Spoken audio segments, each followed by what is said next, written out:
So today, if you're going to come camping at Bahia Honda, the things you're probably not going to like coming from me, and why I'm probably wrong about that coming from Lynn. Yeah. So the very first thing, the beaches, well, they're really crowded because Florida doesn't have a lot of beaches in the Keys. So I think they're really crowded. But if you've ever been to Myrtle Beach, they're not that crowded. Especially this time of year. I don't know what it's like any other time of year, but they're not nearly as crowded as a lot of beaches we've been to. and if I pan around, it's really not a lot of people here. So she's probably right. So, and if crowds bother you, you can always just keep moving until you find a place that there's no crowd. Right. I think that's probably, you're probably right. Another thing about the beaches that you're going to see is there's seaweed everywhere. It's piled up on all the beaches. They make a big deal out of the fact that it's good for the beaches and good for the critters that live in it, so they don't rake it up like a lot of resorts do. And I guess you just have to get used to it. But there's seaweed everywhere. Not everywhere. There are places along the beach that there's not any seaweed, but it is a lot of places. So I might have to give that one to him but like I said, you can find a beach that doesn't have as much. It depends on the wind, yeah, the tide, and the time of year, I think is mostly it. But when we come here in the winter, it's hard to find a beach to go to that you don't have to walk in the seaweed or step over. Or swim in it.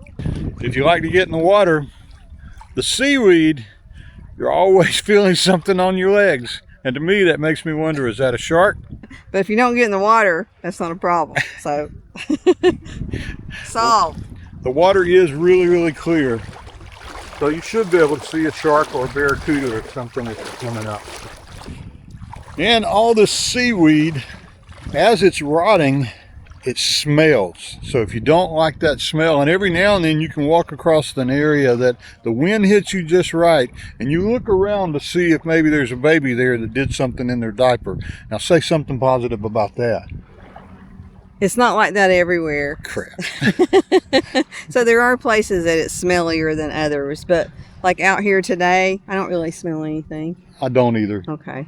But on the Buttonwood side at the marina, all the wind's pushing that odor into land, and you can really smell it there. Yeah, you can smell it there, but out here you can't. The smell, man, the smell of this as it's rotting here. There's a fresh layer that's rolling in. There's a middle layer that's, well, it's been here for a few days, and then there's a rotting layer further up on the sand. It's been here for weeks, and it's got an odor. It would remind you of riding in a Volkswagen with your grandfather after going to Taco Bell. That's the best way I can describe it.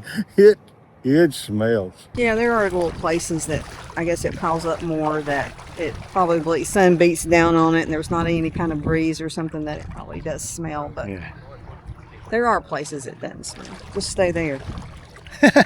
So this is what I was talking about here. It does pile up at certain places.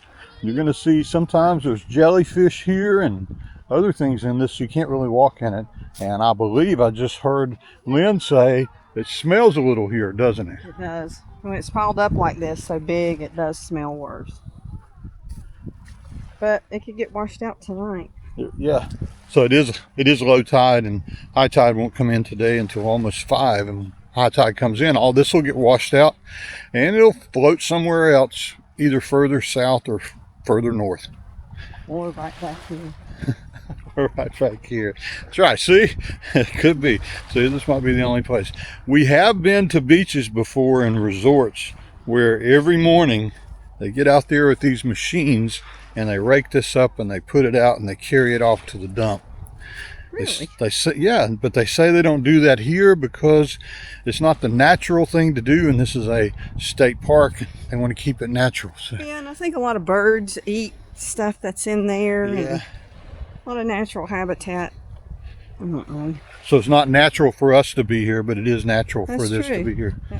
So that's probably the better way to do it. But they let us both be here. So I do appreciate some of the places we go, though, that that's pristine beaches. But we have some of those coming up on our trip, so I'm not going to complain about that, other than I'm complaining about it. You have to walk through all these rocks, so you have to put your shoes back on. It's really hard to do and keep them looking without a bunch of sand in it and stuff. Or you could just walk barefoot. Wash them when you get back. I'm what the native Indians would say, a tenderfoot. And these things are a reason that you might want to wear shoes even if you're not a tenderfoot, because they get wrapped up in all the seaweed, and if you're not watching everywhere you're going to step, you may step on a man-of-war tentacle like that, and that'll get you doing a chief oochie boogie woogie dance for sure. Yeah. Those things hurt. Just watch where you're going. Yeah. Watch where you're stepping. Okay. I guess so. But all right, you're right.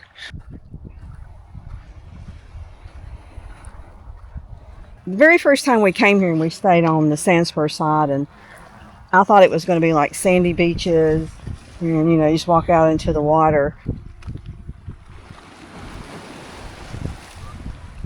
And I was kind of disappointed in having the rocks out here with all the seaweed and everything on it.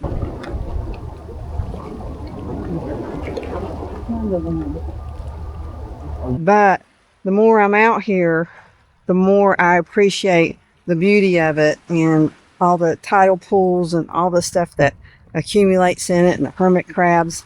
And it actually is really, really beautiful and really, really different from anything I've ever experienced before.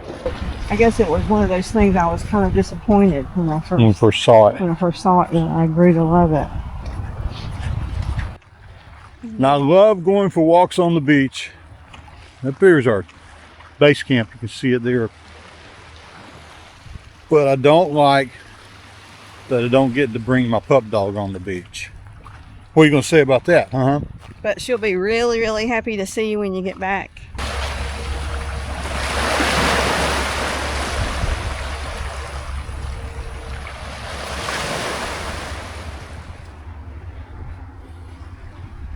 I don't care how many negatives or pessimistic things there are to do or to say about this.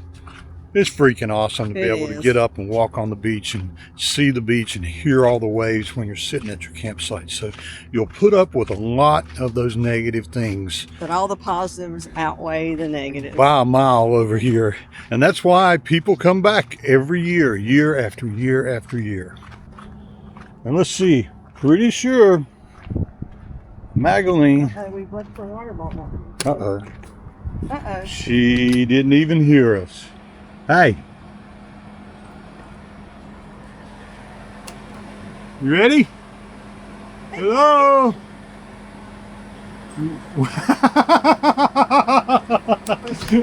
She's under the cover.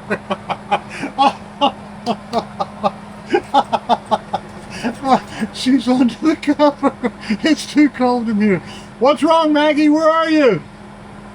Maggie, where'd you go? She's wagging her tail back there. You can see her tail wagging.